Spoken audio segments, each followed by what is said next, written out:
नमः संस्कृताय अभ्यासार्थ प्रश्नोत्तर। प्रश्न नंबर 1 है, मंजूषायां मंजूषा में प्रदत्त दिए गए अव्यय पदों से रिक्त स्थान भर करके लिखिए। ये लिखा हुआ है। तो जो नीचे अव्यय पद दिए हुए हैं मंजूषा में, इनको ध्यान से हम पढ़ेंगे। हाय का मतलब होता है बीता हुआ कल।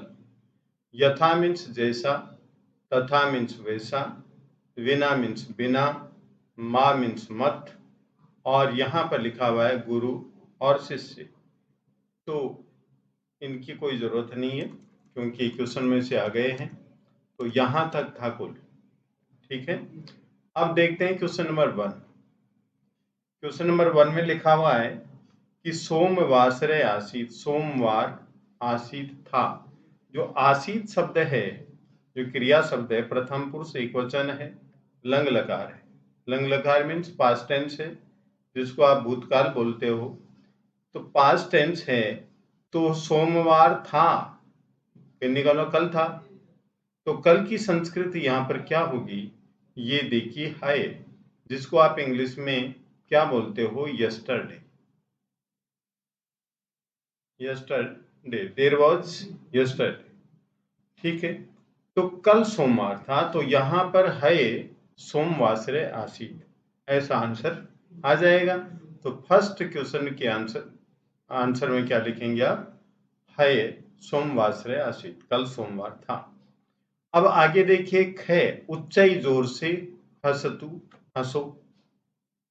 तो यहाँ पर हम लिखेंगे उच्चाई मीन्स जोर से, हंसतु मीन्स हंसो, यथा जैसे, तथा वैसे, विना मीन्स बिना, मा मीन्स मत। तो यहाँ पर जोर से मत हंसो, ये माँ आएगा। यहाँ पर उच्चाई जोर से, फिर आएगा माँ, मत हसतु का मतलब हंसो, जोर से मत हंसो।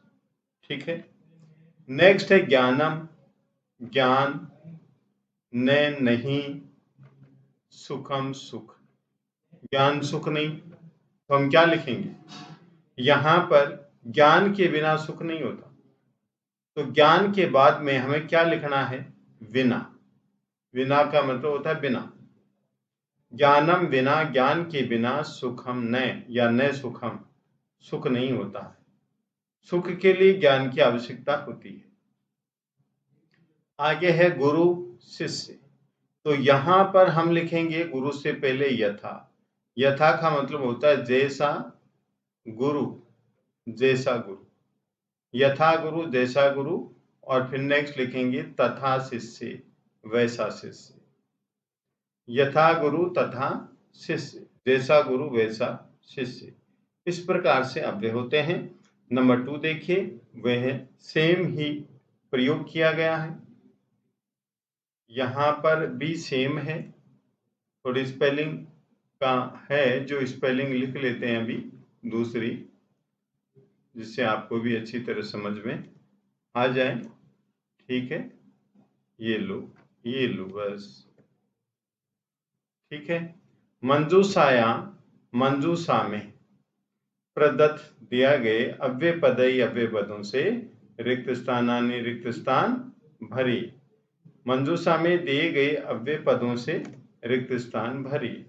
तो देखिए, मेन प्रश्न है, सहसा का मतलब होता है अचानक, उच्चई मीन्स जोर से, एव मीन्स ही, पूरा मीन्स पहले। गायती गाता है, से गायक व गायक होता है। गायती मीन्स गाता है, से मीन्स वह, गायक गायक है। तो कैसे गाता है, उच्चई, जोर से।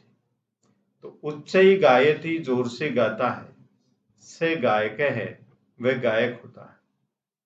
ठीक है, तो यहाँ पर उच्चई गायती, से गायक है, ये प्रश्न का आंसर हो गया हमारा उच्चई। नेक्स्ट, सदा सत्यम, हमेशा सत्य ही, हमेशा सत्य की विजयते, विजय होती है। तो यहाँ पर क्या लिखेंगे, एव। एव मीन्स ही, हमेशा सत्य की ही विजय होती है। संस्कृत भाषा, संस्कृत जनभाषा आसीत, संस्कृत लोगों की भाषा थी। कब थी, पुरा का मतलब होता है प्राचीन काल में। पुरा मीन्स प्राचीन काल। यहाँ पर पुरा के स्थान पर प्राचीन काले भी लिखा हुआ सकता है, पुरा के स्थान पर प्राचीन काले भी लिखा हुआ सकता है, तो हमें आंसर में यहाँ लिखना है प्राचीन काले संस्कृत जनभाषा आसीत्, ऐसा। क्रिया न नहीं विदित करनी चाहिए, क्रिया नहीं करनी चाहिए, कब?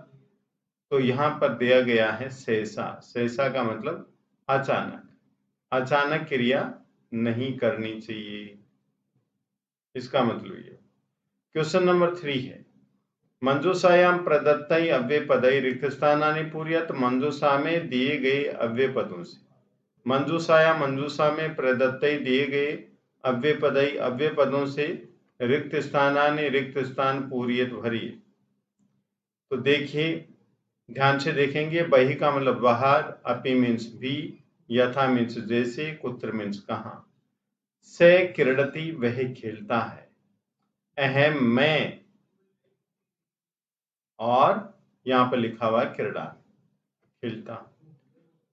से क्रीडति वह खेलता है, अहम क्रीडामि मैं खेलता हूं।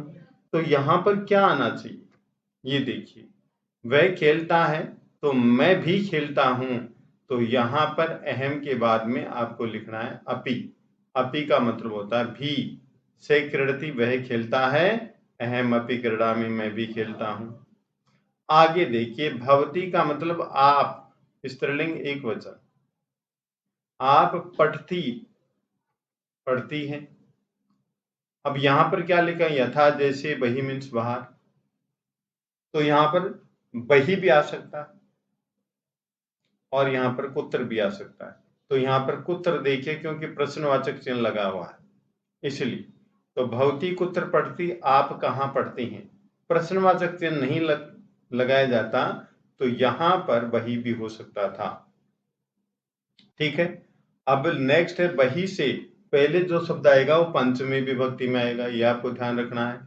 तो देखिए, ग्रामात पंचमी विभक्ति में है, ग्रामात गांव से, नदी नदी, प्रवहती मीन्स बहती है, कहाँ बहती है, बही का मतलब बाहर, गांव के बाहर नदी बहती है, बही का मतलब होता है बाहर। तो साथियों, यदि आपको वीडियो पसंद आया तो आप लाइक कीजिए, शेयर कीजिए, कमेंट कीजिए, सब्सक्राइब कीजिए। धन्यवाद।